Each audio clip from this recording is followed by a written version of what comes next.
జీ5 ఉండగా మీ favourite TV shows ని మీరు అస్సలు మిస్ అవ్వలేరు. Complete free. చూసావా స్వీటీ, అంతా కలిసి కుట్ర పన్ని మన పరువు ప్రతిష్టల్ని దెబ్బతీయాలని చూస్తున్నారు. పైగా ఇక్కడ తప్పులన్నీ మనమే చేశావంట. ఇందాకేమంది ఈవిడ? నేను నీ బతుకులో నిప్పులు పోయడానికి సిద్ధపడ్డానంట.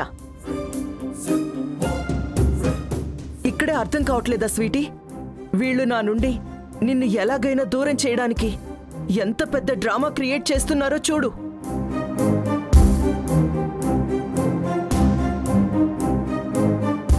తారాగారు, మిమ్మల్ని హిమ నుంచి దూరం చేయాలన్న ఉద్దేశం ఇక్కడెవరికీ లేదండి.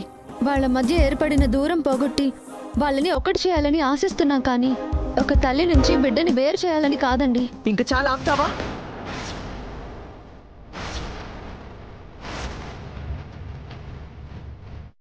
నువ్వు నీ మాయ మాటలు ఎంత విషపూరితంగా ఉంటాయో నాకు తెలీదనుకుంటున్నావా? నా నుండి నా స్వీటీని దూరం చేయాలని నువ్వు ప్లాన్ చేసావు కాబట్టే మీ అన్న సాగర్తో కలిసి మా ఇంటికొచ్చి నన్ను రెచ్చగొట్టే ప్రయత్నం చేశావు.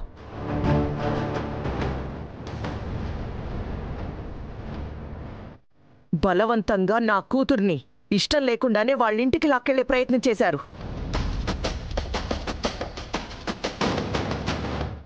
నువ్వే గనక నా ఇంటికొచ్చి అంత గొడవ చేసి ఉండకపోతే ఈరోజు నేను ఇక్కడికొచ్చుండేదాన్నే కాదు.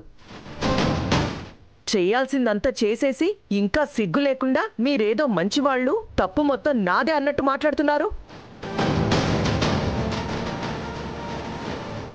తారగారు, తప్పుగా అర్థం చేసుకుని ఇలా నోటికొచ్చినట్టు మాట్లాడడం మంచిది కాదండి. ఆ రోజు పద్ధతిగా కూర్చుని మాట్లాడుకుంటే ఈ పరిస్థితి వచ్చేదే చెప్పండి? ఎంత చెప్పినా ఎవరూ మాట వినలేదు. అనవసరంగా గొడవలు పెంచుకున్నారు. గొడవలు మేము పెంచుకోవడం కాదు రాణెమ్మ. వాళ్ల పక్కనే ఉండి మీరు వాళ్ళని గిల్లితేనే కదా ఇదంతా జరిగేది. అది మాకు తెలీదా?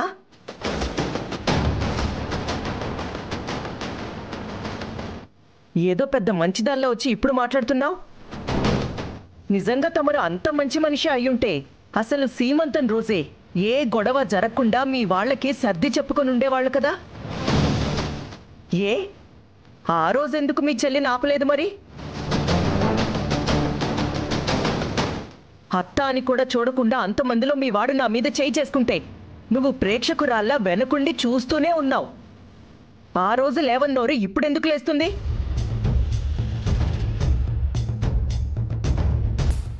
ఆ రోజు మా వైపు తప్పుంటే మా అక్కే కాదు ఎవరైనా తప్పు మాదే అనేవాళ్ళు.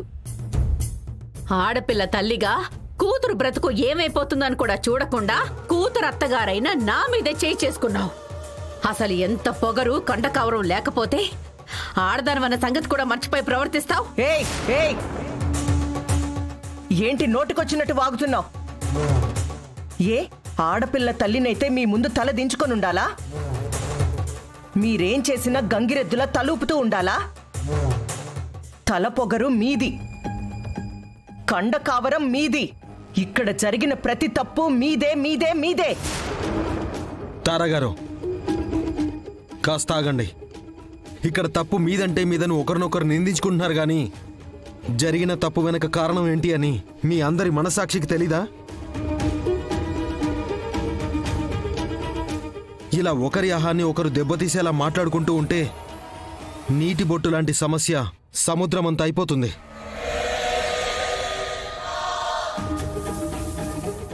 కలిసి బ్రతకాల్సిన వాళ్ల కాపురం అర్ధాంతరంగా మునిగిపోతుంది. దానివల్ల ఎవరికి ఏం ఉపయోగం? మీలో మీరు తగ్గితే తప్పేంటి? రాధా, తగ్గాలంటే వాళ్ళని తగ్గమను. ఆ సలహాలు నాకివ్వద్దు. వాళ్ళిష్టానుసారం ప్రవర్తిస్తే పడుండాల్సిన గతి నాకు లేదు, నా కూతురికి లేదు. రాధాబాబు, చూశారుగా మీరే. ఇలా మాట్లాడైతేనని ఏమనాలి?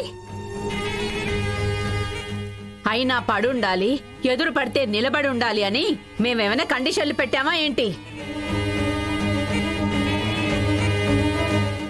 ఆవిడే కదా మమ్మల్ని తక్కువ చేసి విలువలు తీసేసి మరీ మాట్లాడుతోంది ఆవిడే కదా.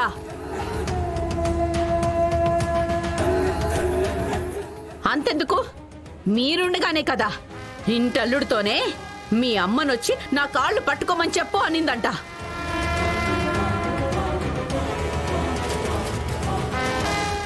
పది మందిలో మీ అమ్మ నన్ను ఏ చేత్తో కొట్టి అవమానపరిచిందో అదే చేత్తో అదే 10 మందిలో నా కాళ్ళు పట్టుకొని తప్పు చేశాను, నన్ను క్షమించండి అని చెప్పించు. అప్పుడే నా కూతుర్ని కాపురానికి పంపిస్తాను అని కూడా చెప్పిందంట. ఈ ఒక్క మాట సరిపోదా బాబు? ఈవిడ ఎంత గొప్పదో చెప్పడానికి? ఈవిడ కూతురి జీవితాన్ని చక్కదిద్దుతుందా? ఎస్ఐ గారు, ఇక మాటలతో అనవసరం అండి. ఈవిడ నా కొడుకుని రక్తం వచ్చేలా కొట్టింది. అటెంప్ట్ మర్డర్ కేసులో సెల్ల వేయండి.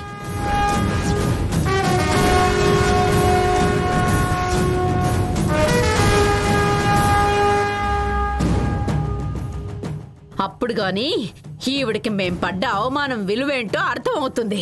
ఎస్ఐ గారు చెప్పింది కదా, అలాగే చేయండి. భయపడి వాళ్ళకి తగ్గాల్సిన అవసరం నాకు లేదు. తర్వాత ఏం చెయ్యాలో, నేనే తప్పు చేయలేదని ఎలా నిరూపించుకోవాలో నాకు బాగా తెలుసు. కానిస్టేబుల్స్, ఈవెంట్ తీసుకెళ్ళండి. అవసరం లేదు.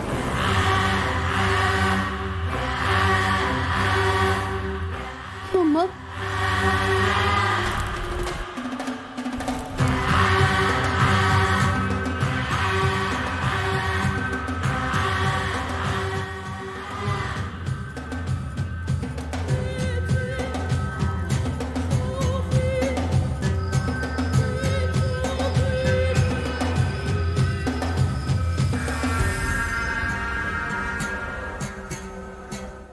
అన్నయ్య, మా అమ్మని జైల్లో పెట్టద్దని చెప్పన్నయ్య.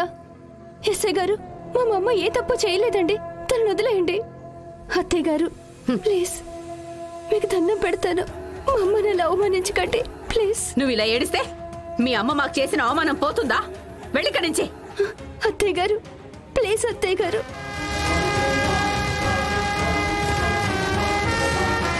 అత్తయ్య మీరైనా చెప్పండి అత్తయ్య. హిమా, ఊరుకోమ్మా. సువర్ణ, ఏంటిదంతా? అందరం కావలసిన వాళ్ళమే కదా. ఇలా కక్ష సాధింపులతో ఏం సాధిస్తావు చెప్పు? జరిగిందేదో పొరపాటుగా జరిగిపోయింది, అన్నీ మర్చిపో సువర్ణ. భలే చెప్తున్నాం అక్క, పొరపాటున జరిగిపోయింది అని. ఆవిడకి మొదటి నుంచి మేమంటే చిన్న చూపే. ఆ చిన్న చూపుతోనే మమ్మల్ని తొక్కి పట్టాలని కూతురు సీమంతం అడ్డు పెట్టుకొని మరీ గొడవ చేసింది. అంతేకాని ఏది పొరపాటున ఏమీ జరగల. పెన్ని ప్లీజ్, ఈ విషయాన్ని ఇక్కడితో వదిలేద్దాం. అనవసరంగా గొడవ పెద్ద చేయకండి. దీని మీద సాగర్, హిమ జీవితం కూడా ఆధారపడి ఉంది. ఇవన్నీ నాకు కాదు, వెళ్ళి ఆవిడకి చెప్పు. నేనిప్పుడు చేసిన దాంట్లో తప్పే లేదు. నన్నెవరూ రిక్వెస్ట్ చేయాల్సిన అవసరం కూడా లేదు. రేయ్ రండ్రా.